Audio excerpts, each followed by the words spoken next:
Hallo, Devendra. Welcome back to Langmitra's German podcast. I'm Maria, your guide on this exciting language journey. Hello, Maria. It's great to be back. I'm really looking forward to today's lesson. I feel like we're building a strong foundation with each episode. Absolutely, Devendra. And you're doing wonderfully. Last time, we dipped our toes into greetings and basic introductions, learning how to say hello and my name is. Today, we're taking a massive leap forward by unlocking two of the most crucial verbs in German, sein, meaning to be, and haben, meaning to have. These are truly your gateway verbs to expressing almost anything. Gateway verb sounds important. I'm ready. I know to be and to have are fundamental in English too. Exactly. And mastering them will open up so many possibilities for you, especially when traveling. Let's start with sein, which means to be. Just like in English, to be is irregular, so its forms change quite a bit. But don't worry, we'll break it down. Let's go through the conjugations with our personal pronouns. Remember ich, du, sie, es, wir, ihr, sie, and sie? Yes, I remember. Ich is I, du is informal you, is he, sie is she, es is it, wir is we, ihr is plural informal you, sie meaning lowercase is they, and sie meaning uppercase is formal you. Excellent recall, Devendra. Now let's pair them with sein. Repeat after me. Ich bin, meaning I am. Ich bin. Perfect. Next, du bist, meaning you are, informal. Du bist. Wunderbar. Then we have ist, meaning he is, sie ist, meaning she is, and es ist, meaning it is. All three use ist. So ist, sie ist, es ist. Genau, meaning exactly. For we are, it's wir sind. Wir sind. Good. For you all are, meaning informal plural, it's ihr seid. Ihr seid. Almost, Devendra. Try to make the I sound like I, so seid. Can you try that again? Ah, seid. Got it. Ihr seid. Much better. That's a common one. And finally, for they are and you are, meaning formal, it's sie sind and sie sind. So sie sind and sie sind. Excellent. You've got the full conjugation of sein. That feels like a big step, Maria. It's a lot to remember, but I can see how useful it will be. It truly is, Devendra. Let's try some practical sentences with sein. For example, to say I am hungry, you'd say ich bin hungrig. Can you try that? Ich bin hungrig. Perfect. Or to say you are tired, meaning informal, it's du bist müde. Du bist müde. Very good. Now imagine you're at a hotel and someone asks where you are. You could say I am here. Ich bin hier. Or if you're happy, ich bin glücklich. Try saying I am happy. Ich bin glücklich. Fantastic, Devendra. You're really picking up the pronunciation. Now let's try a mini role play. I'll ask you a question and you respond using sein. Okay, I'm ready. Bist du müde? Meaning, are you tired? No, I am not tired. How would I say not? Great question. For not, we often use nicht. So I am not tired would be ich bin nicht müde. Can you try that? Ich bin nicht müde. Excellent, Devendra. See how quickly you're forming sentences? You're doing a wonderful job. Remember to review these conjugations on your Langmitra study cards after the lesson. It really helps to solidify them. Thanks, Maria. I definitely will. Now, what about haben? To have also sounds incredibly useful. It is, Devendra, it is. Haben, meaning to have, is another foundational verb. Luckily, it's a bit more regular than sein, which makes it a little easier to conjugate. Let's go through it. Ich habe, meaning I have. Ich habe. Good. Du hast, meaning you have, informal. Du hast. Excellent.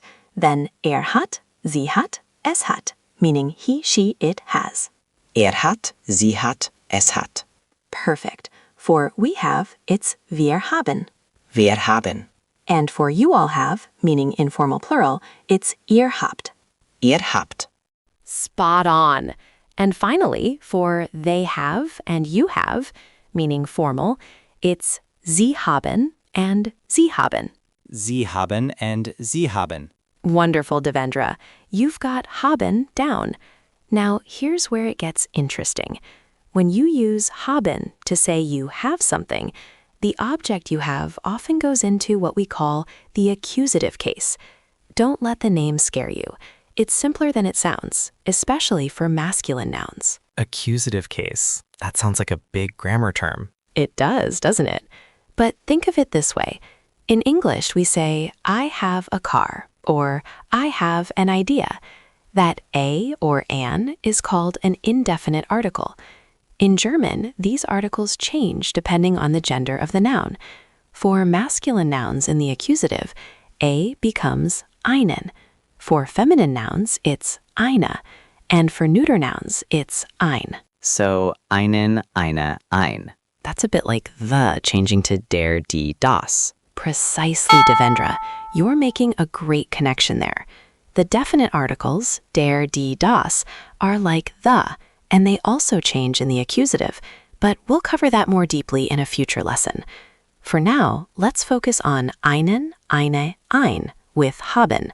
For example, I have a car, meaning car is das Auto, neuter, is ich habe ein Auto. Ich habe ein Auto. Very good. Now, I have a question, meaning die Frage, feminine, is ich habe eine Frage. Ich habe eine Frage. Excellent. And I have a pen, meaning der Kuli, masculine, becomes ich habe einen Kuli. Ich habe einen Kuli. Fantastic, Devendra. You're already using the accusative.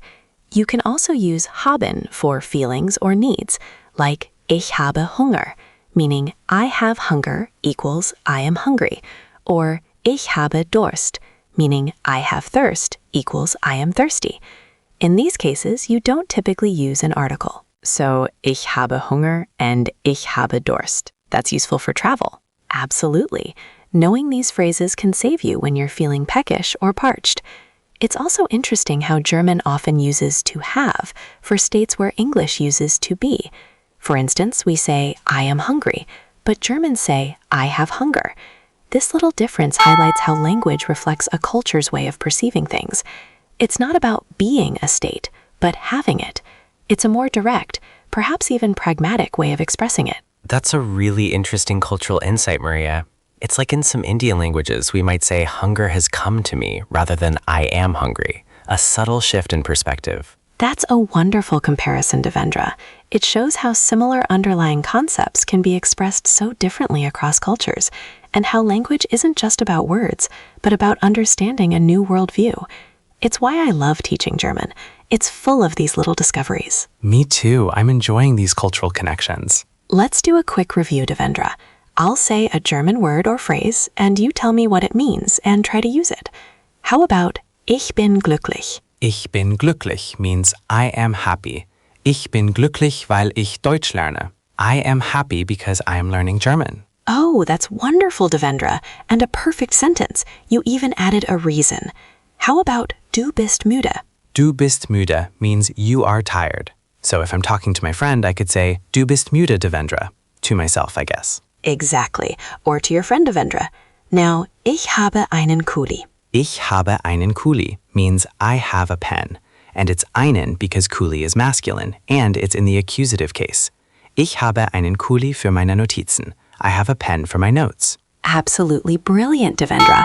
Compare how you said einen Kuli at the beginning versus now. Huge difference. Your pronunciation and understanding of the accusative are really shining through. You've made incredible progress today. Thanks, Maria. I feel much more confident with Sein and Haben now. This was a really good lesson. You're most welcome, Devendra.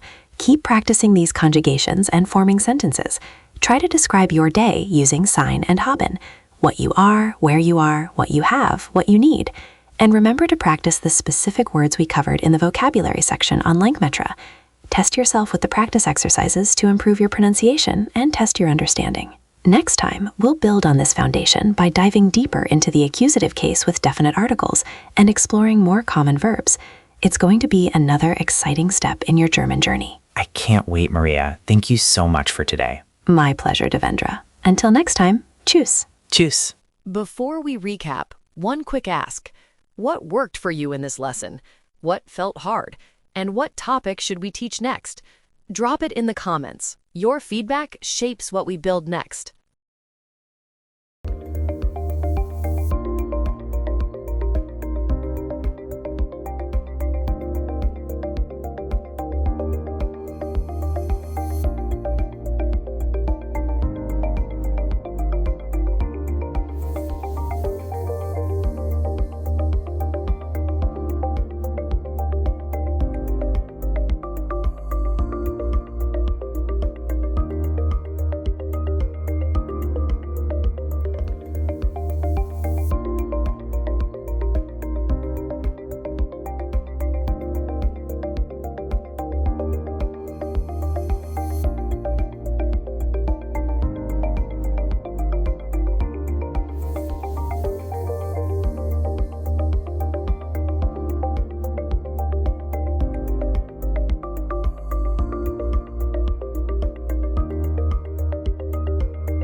One language sets you in a corridor for life.